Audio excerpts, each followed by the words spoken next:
हरे कृष्णा। आप सभी का स्वागत है आज की हमारी इस वीडियो में। आज एक और कहानी सुनाने वाला हूँ। इस कहानी से हमें बहुत कुछ सीखने को मिलता है, जीवन को देखने का एक बेहतर नज़रिया मिलता है। ये कहानी है एक चाइनीज़ बूढ़े आदमी की, जिसका छोटा सा परिवार था और एक छोटे से गांव में रहता था। ये गांव आज भी पुराने तौर तरीके से ही चलता है। ये पिछड़ा हुआ गांव है जहाँ पर अभी भी शायद टेक्नोलॉजी नहीं पहुँची है, जहाँ खेती बाड़ी के लिए आज भी पशु का ही इस्तेमाल होता है। वहाँ पे खेती बाड़ी के लिए बैलों का नहीं, घोड़ों का इस्तेमाल होता है। वहाँ पे घोड़े ज़्यादा इम्पोर्टेंस दिए जाते हैं। और बहुत बहुत बड़ी बात होती थी अगर किसी के पास ज़्यादा घोड़े हैं या कोई घोड़ा खरीद पाए, क्योंकि बहुत महंगे भी मिलते हैं। तो एक बार इस बूढ़े आदमी के घर में सडनली कहीं बाहर से टहलता हुआ घोड़ा आ गया, और वो घोड़ा वहाँ से जा ही नहीं रहा था। वो उसके आंगन में बैठ गया, भगा रहे तो भी नहीं जा रहा। तो उसके लड़के ने उसको बांध के कहा कि हम ही रख लेते हैं ना, जिसका होगा देखा जाएगा। तो गांव के दूसरे लोग आए और उस बूढ़ा आदमी से बोलने लगे, वाह जी वाह, भला हो गया आपका, आपको फ्री में घोड़ा मिल गया। कहाँ हम लोग इतना हजारों रुपए दे के खरीदते हैं, आपको तो भगवान की कृपा से बाहर से एक अपने आप ही घोड़ा हट्टा कट्टा मिल गया। कितना भला हो गया आपका, बहुत भला हो गया आपका। तो उस बूढ़े आदमी ने एक बात कही, क्या भला क्या बुरा कौन जाने। तो लोग कहने लगा, अरे भैया भला ही भला है, मैं जानूं, मैं बता रहा हूँ, भला ही हुआ है आपका। तो वही बूढ़े ने फिर से वही बात रिपीट की।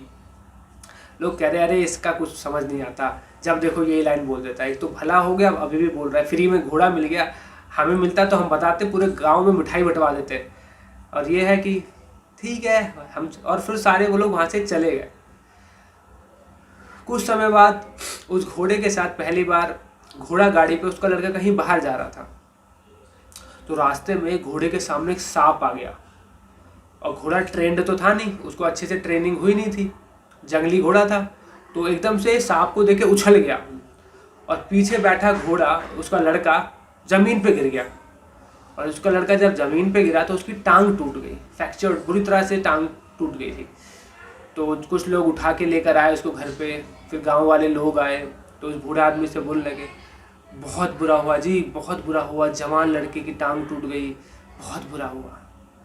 तो बूढ़े आदमी ने बोला कि नहीं ठीक है, क्या भला क्या बुरा कौन जाने। तो लोग कह रहे, अरे लोग कहने लगे, अरे अरे अरे, एक तो आपको लड़के की टांग टूट गई, इतना बुरा हुआ, और आप बोल रहे हैं कि क्या भला क्या बुरा, बुरा ही बुरा है, इसमें अच्छा क्या है, जवान लड़के की टांग टूट गई, और आप बोल रहे हैं कि इसमें क्या भला क्या बुरा, ये कैसी बातें कर रहे हैं आप। तो बूढ़े आदमी ने ज़्यादा उनसे बहस नहीं करी और चुप रहा। फिर गांव के लोग चले गए अपने अपने घर। कुछ दिनों बाद गांव में आर्मी आ गई, क्योंकि चाइना का किसी दूसरी कंट्री से बड़ा युद्ध चल गया, और आज चाइना को अर्जेंटली आर्मी के लिए बहुत सारे सैनिकों की ज़रूरत थी, युद्ध लड़ने के लिए बहुत सारे सैनिकों की ज़रूरत थी।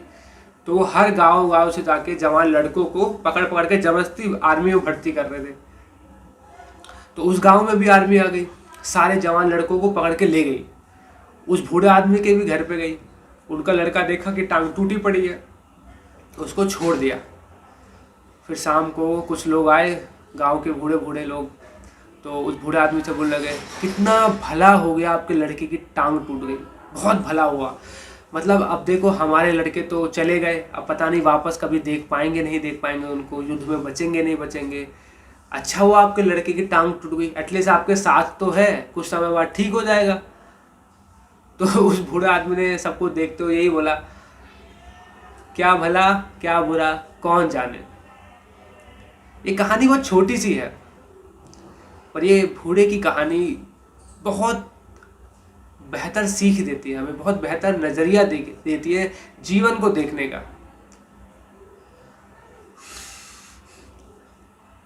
हमारी ज़िंदगी में कई बार कुछ अच्छा टाइम होता है तो हम बहुत खुश हो जाते हैं, ढिंडोरा पीट देते हैं, भाई साहब मेरा ये हो गया, भला हो गया, क्या बात है, फ़ायदा ही फ़ायदा हो गया, सारी दुनिया को खुशखबरी बांट देते हैं।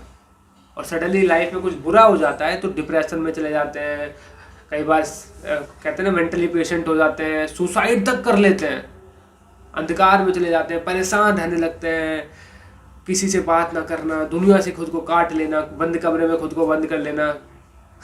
तो उदाहरण के तौर पे कई बार लोगों का आईआईटी कॉलेज में एडमिशन होता है तो पूरी दुनिया में बता देते हैं, व्हाट्सअप फेसबुक हर जगह स्टेटस लगाते हैं कि got admission in IIT, status पे लगा देते हैं, घर वाले मिठाइयाँ मोहल्ले में बांट देते हैं कि हमारा लड़का आईआईटी में एडमिशन कर लिया। और जब एग्ज़ाम में फेल हो जाते हैं तो डिप्रेशन में आ जाते हैं, सिगरेट नशा पान करने लगते हैं, खुद को किसी से बात ना करना, नुकसान खुद को ही पहुंचाने लगते हैं और कई बार तो सुसाइड भी कर लेते हैं, आत्महत्या भी कर लेते हैं। पर इस बूढ़े आदमी की कहानी इसको अगर हम अपने जीवन में उतारें तो हम देखेंगे कि लाइफ में अप एंड डाउन्स आते रहते हैं, अच्छा वक्त बुरा वक्त आता रहता है, पर दोनों परिस्थितियों में हमें स्थिर रहना चाहिए। भगवत गीता में भगवान कृष्ण इसी बात पे फोकस करते हैं। भगवत गीता चैप्टर 18 वर्स 26 में भगवान कृष्ण बताते हैं जो व्यक्ति भी मटेरियल इंजॉयमेंट्स और फॉल्स ईगो से फ्री है, ऐसा व्यक्ति जो सक्सेस और फेलियर को समान दृष्टि से देखता है, जो अपना काम ईमानदारी और उत्साह के साथ करता है, ऐसा व्यक्ति मोड ऑफ गुडनेस में रहता है। और जब व्यक्ति मोड ऑफ गुडनेस में रहता है तो क्या होता है, वो लाइफ की डुअलिटी से प्रभावित नहीं होता। वो लाइफ में बहुत अच्छा वक्त आए या बहुत बुरा वक्त आए, दोनों को समान दृष्टि से देखते हुए आगे बढ़ता है। वो अपना काम पे फोकस करता है रैदर देन रिजल्ट पे, और जिस वजह से वो ज़्यादातर सक्सेसफुल भी होते हैं, बिकॉज लाइफ की डुअलिटी से प्रभावित नहीं होते।